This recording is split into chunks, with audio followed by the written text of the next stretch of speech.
2022년 4월 22일 이정훈입니다. 검수완박에 춤을 추고 있습니다. 검찰과 국민은 박병석과 여야 정치 야합에 속았다. 제목입니다. 부제는 윤석열은 왜 시끄럽고 말만한 검수완박에 대해서 아무 말도 하지 않을까? 왜 묵묵부답일까? 이걸 캐보도록 하겠습니다. 박병석 국회의장이 내놓은 중재안을 여야가 받아들였습니다. 검수완박을 하겠다는 거죠. 그러자 김호수 총장이 사표를 제출했습니다. 15일 날 제출했다가 18일 날 문재인 대통령과 면담을 하면서 철회했던 그가 오늘 여야가 박병석 국회의장 중재안을 수용했다라고 하니까 다시 사표를 제출했습니다. 이번에는 틀림없이 수리가 될 겁니다. 내년 5월까지 임기가 한 1년 1개월 남았는데 그런 검찰총장직을 끝낼 것 같습니다. 김호수 씨는 사실 문재인의 남자였죠. 문재인 정부 두 번째 법무부 차관을 지내며 3명의 장관을 보좌한 바 있습니다. 당연히 친문재인 사람인 줄 알았는데 이 문재인 정권에서 추진하는 검수완박, 물론 박병석 의장이 조금 변경하긴 했지만 그 밥에 그 나무를 밀어붙이니까 반발해서 사표를 냈습니다. 이게 뭘까요? 정치는 말 잘 듣는 검사를 원한다. 그렇게 말 잘 듣는 것으로 보였던 김호수 씨가 사표를 낸 거는 검찰 중립화가 역시 문제라는 겁니다. 대한민국은 검찰 중립화가 안 돼 있는 나라죠. 정권은 말 안 들으면 여러 가지 방법으로 검찰총장을 쫓아내면 됩니다. 이 말 잘 듣는 검찰총장, 바로 그 문제 때문에 추미애와 윤석열, 박범계와 윤석열, 추윤 배틀, 박윤 배틀이 있었던 겁니다. 윤석열 전에 문밀 씨가 검찰총장을 했던가요?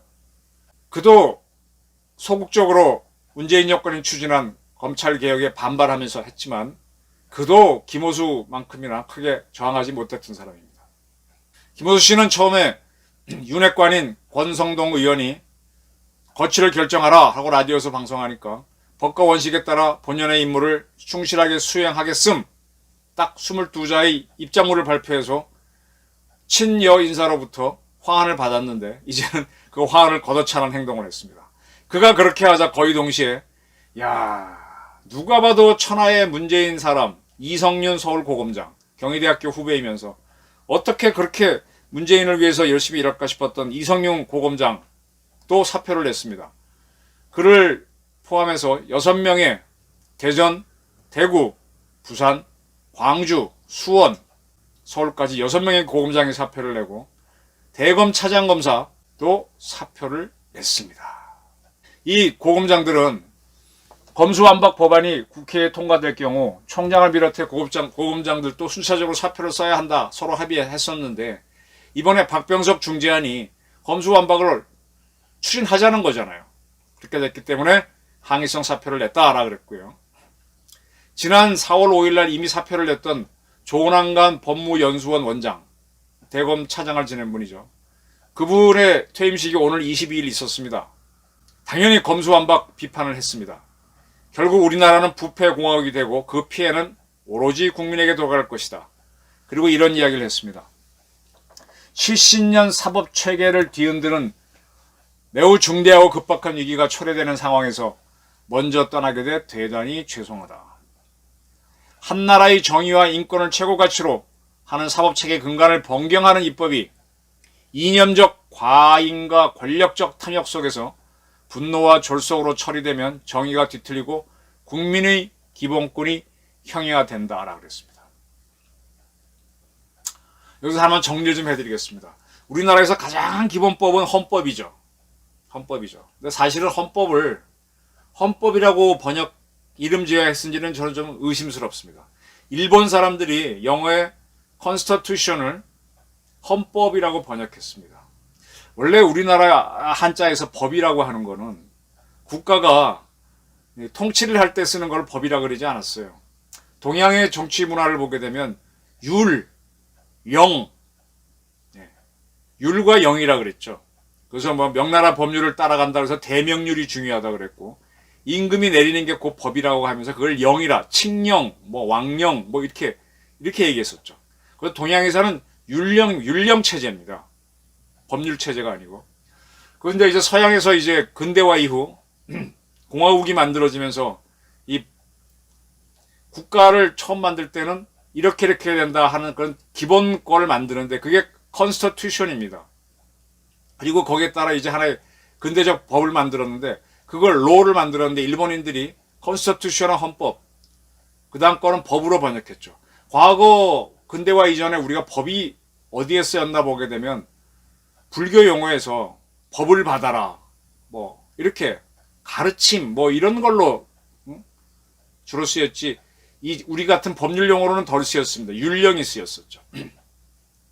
근데 근대화되면서 그 서양의 컨스티튜션하고 로의 개념을 일본 사람들이 헌법과 법률로 받아들이면서 우리가 지금 쓰게 됐습니다. 근데 서양의 미국의 컨스티튜션은요, 이 법이 아니에요. 미국은 우리는 이러이러한 미국을 만들어가야 된다라는 그런 선언 비슷한 거거든요. 때문에 최초의 헌법이라고 할 수 있는 대한제국의 컨스티튜션은 대한제국 국제, 나라 국자, 제도 제자 이렇게 되어 있습니다. 헌법이라는 단어를 안 썼는데 그때만 해도 이제 일본식 한자를 덜 받아들일 때니까. 근데 지금은 다 헌법이라고 쓰죠. 그리고 이제 법률이란 단어가 생겼는데 이 국제, 헌법이 대한민국의 모든 걸 규정하지만 그거는 대한민국이 어떠한 나라가 돼야 된다는 큰 틀만 제공하지 대한민국의 기본을 결정하는 법은 아닙니다. 대한민국의 사법 시스템의 기본을 결정하는 법은요, 민법, 형법, 그리고 형법에 따라서 어떤 소송을 할 때 어떻게 해야 된다는 형사소송법, 또 민간인 간의 갈등이 있을 때는 어떻게 한다는 민사소송법, 이게 기본법입니다. 그 형사소송법 기본, 민사소송법, 형법, 민법을 토대로 정부기관은 어떻게 움직여야 된다는 정부조직법, 또 군은 어떻게 해야 된다는 그런 법들이 만들어지고 그 법을 토대로 어떠한 산업을 키우자, 원자력진흥법, 또 이렇게 법이 쭉 가는 겁니다. 그러니까 대한민국의 근본은 헌법이라고 많이 하겠지만 헌법은 대한민국이 지향하는 바이고 진짜 기본법은 민법, 형법, 형사소송법, 민사소송법 이런 겁니다. 이러한 거는요, 함부로 바꾸는 게 아닙니다. 개헌은 오히려 쉬워요. 개헌을 하더라도 이러한 형법, 민법, 민사소송법, 형사소송법을 안 바꿉니다.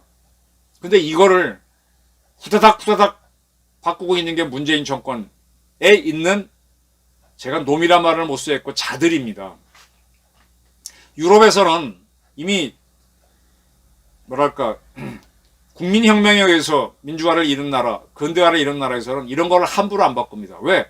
피 흘려 국민들이 쟁취한 그 인권, 그런 걸 토대로 기본법을 만든 건데 그거 한번 고치려면 한 20년 토론합니다. 지겹도록 통의합니다. 의견 일치가 돼야만 바꿉니다. 이렇게 확확, 국회의원이 국민대표라고 해서 확확 바꾸는 거 아닙니다. 국회의원들도 자기 이권이 얼마나 많은데.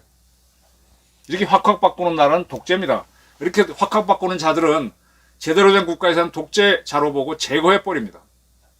또 조남관 씨가 나갔는데 이 법무연수원에 구본선 연구위원이 있습니다. 그도 고검장을 보내고 이렇게 이 법무연수원의 연구위원으로 와 있는데 그 또한 검수완박 중재안 합의에 항의해서 사표를 냈습니다. 이로써 검찰에서는, 대한민국 검찰에서는 고검장급 이상 총장까지 포함해서 모두가 사표를 냈습니다. 이러한 사태가 벌어지는 날 대검은 이 박병석 중재안은 기존의 검수완박 법안이 시행 시기만 잠시 유예한 것에 불과하다. 우리는 박병석 중재안에 단호히 반대하느라고 발표했습니다. 이거는 이렇게 중요한 문제, 국민의 기본법에 대한 건데 이걸 논의하는 거 제대로 하지도 못하고 일개 개인이 중재한다. 야, 이건 독재죠. 박병석 독재입니다.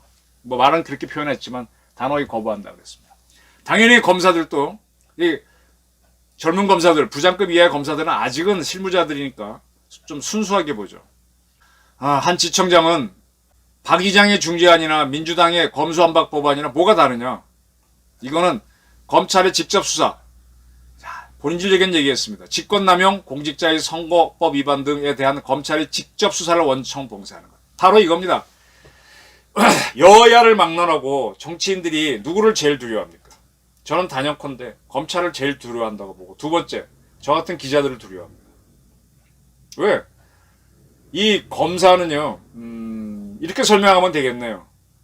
지금은 어떤지 모르겠습니다만 한 10년 전만 해도 국회의원이 어디 음식점에 자기가 예약을 해놨습니다. 좋은 방을. 근데 좀 있다가 그 지역, 시골이라고 칩시다. 지청에서 전화를 해서 좋은 음식점이니까 우리 좀 제일 좋은 방 좀 예약합시다. 그러면 두 기관이 충돌하는 거잖아요. 그러면 아이고 먼저 예약이 돼 있는데 그럼 좀 주세요. 그러면 이 양반이 당황해서 국회의원 전화하면 국회의원이 양보합니다. 지청에 잘못 보이면 골로 가니까 그만큼 검찰이 셌습니다. 또 언론에서 기사가 한번 터지고 나오면 수사가 이루어지니까 언론은 겁을 냈어요. 이 정치권이 굉장히 파워풀하고 입법권을 쥐고 있지 않습니까? 근데 검찰하고 자기네 비리가 있으니까 그걸 폭로하고 수사하는 언론과 검찰은 매우 두려워합니다. 그래서 그걸 뺏기 위해서 물론 검찰과 언론이 오바를 하는 경우가 많아요. 그걸 기회로 계속 그걸 잡으려고 합니다. 언론중재법을 냈던 게 누굽니까? 민주화 운동을 하자는 민주당 사람들이잖아요. 검찰청법 개정안을 내는 게 누굽니까? 민주화를 하자는 민주당들 사람들이었잖아요. 보수당도 마찬가지인데 조금 눈치를 보고 안 내다가 박병석이 중재안 내니까 그럼 합의하지 뭐. 그런 식입니다. 요거를 국민 여러분들은 놓치고 있는 겁니다. 이번에 국민당이 여야 중재안을, 박병석 중재안을 야당에 받아들이니까 한 검사는 국민의힘도 한패, 양당의 야합이라고 비판합니다. 대구지검 강력부장은 충분한 시간을 둔 공론화 과정이 있어야 하는데 아무것도 없어요. 아니 여당이 내놓은 것도 갑자기 내놓은 거고 뭐 지들끼리 준비한 건 있었겠지만 문장도 안 되는 조문도 있다고 대법에서 지적했습니다. 근데 박병석 씨가 무슨 기자 출신이 법의 달인이라고 덜렁 중재안 내는 걸 받아들입니까? 우리에게 필요한 것은 형사사법 슈퍼 울트라 천재. 이 박병석을 이렇게 비난했어요. 어이구 법의 달인이네. 슈퍼 울트라 천재의 중재안이 아니다. 그리고 뭐 다른 지검장은 나는 박병석 중재안은 절대 인정 못한다. 뭐 등등입니다. 자, 이번에 중재를 함으로 해서 누가 정치적으로 이득을 봤습니까? 박병석 국회의장이 폼 잡았죠. 중앙일보 기자 출신이. 뭐 법률에 얼마나 전문가라고. 형사소송법은 상당히 복잡하고 대한민국의 근본인데 여당 야당 자기 중재 딱 해서 이거 안 받으면 오늘 없어 하니까 여야가 받겠다 하니까 자기만 빛났지. 자기 정치한 겁니다.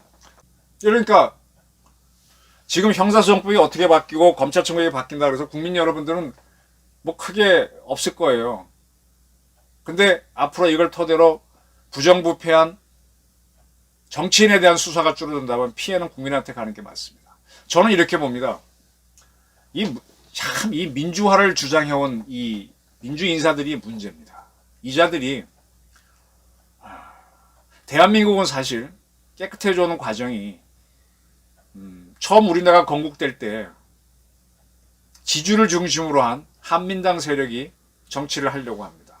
근데 미국식 공화정을 익히고 온 이승만이 들어와서 대통령이 되면서 한민당과 갈등을 일으키다가 6.25 전쟁을 통해서 자유당을 만들면서 독재를 하죠. 근데 한민당 세력을 와해시키면서 어떤 이렇게 신진 세력을 만들었던 거죠. 그 자유당 세력이 부패해서 문제가 됐을 때 6.25 전쟁 때 목숨을 걸었던 군부 세력이 박정희 중심으로 빵 치고 나오면서 와해시키면서 신진 세력이 들어와서 또 한 번 개혁을 하는 겁니다. 또 그 세력이 공화당에 대해서 점점 부패해져서 과거의 한민당, 그 다음에 자유당처럼 기성 세력이 돼서 부패해 가니까 김재규가 박정희를 죽이잖아요. 그 혼란 속에서 전두환이 이끄는 신군부가 나와서 또 한 번 치고 나면서 정의사회 만들자고 하면서 민정당 중심으로 한번 개혁을 하는 겁니다. 그게 3번을 성공한 게 사실은 기적이죠. 다 독재를 했습니다. 이제 그리고 나서는 이제 더 이상 우리 그런 새로 나오는 세력이 없으니까 정치권 야합으로 만든 육국헌법에 따라서 지금까지 쭉 온 겁니다. 이렇게 되면서 자꾸 정치인들이 권력이 커져갔는데 그 초기에 김영삼이라고 하는 희대의 참 명분만 내세운 사람이 그때까지는 계속 자기도 사회 정의를 내세웠으니까 금융실명제를 주장해서 관철을 시켜버립니다. 전두환 세력을 제거하기 위해서 내세웠습니다. 금융실명제를 내세우게 되면 정치자금 줄이 막힙니다. 그 다음에 계속 그렇게 하면서 정치자금법을 만들어갖고 또 막고, 나중에는 어느 정부 때인가, 노무현 정부 때인가 어딘가 김영란법이란 것까지 만들어서 밥값까지도 통제를 하게 됩니다. 이렇게 되면 정치인들은 과거에는 자유롭게 막 돈도 받고 했던 게 걸립니다. 그러니까 검찰이 탁탁탁탁 걸리게 돼 있어요. 언론에 걸리면 다 걸립니다. 검사도 걸리지만 직접 수사를 받으니까 얼마나 창피합니까? 그러니까 이자들은 검찰 통제를, 사실은 자기들이 김영란법, 금융실명제, 정치자금법, 명분은 좋으니까 다 만들어 놓고 나서 지금은 스스로 불편하니까 검찰 수사권을 뺏는 걸로 가는 거죠. 차라리 그러려면 옛날에 이승만, 박정희, 전두환이라 하는 독재자가 자기들은 돈을 받을지언정 딴 사람들은 못 받게 하면서 부정부패 없었던 게 더 나을 수도 있는 겁니다.